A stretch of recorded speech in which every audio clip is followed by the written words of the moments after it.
Hi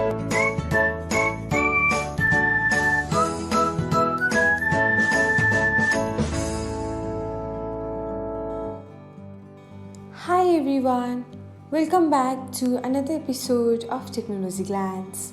In this video, I'm going to guide you through how you can repost a thread on Threads app. So, let's get started.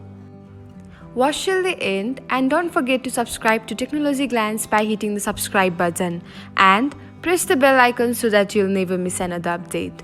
Without further ado, let's get started. First of all, open the Threads app on your device. Now, tap on the repost button. After that, select repost. And that's it.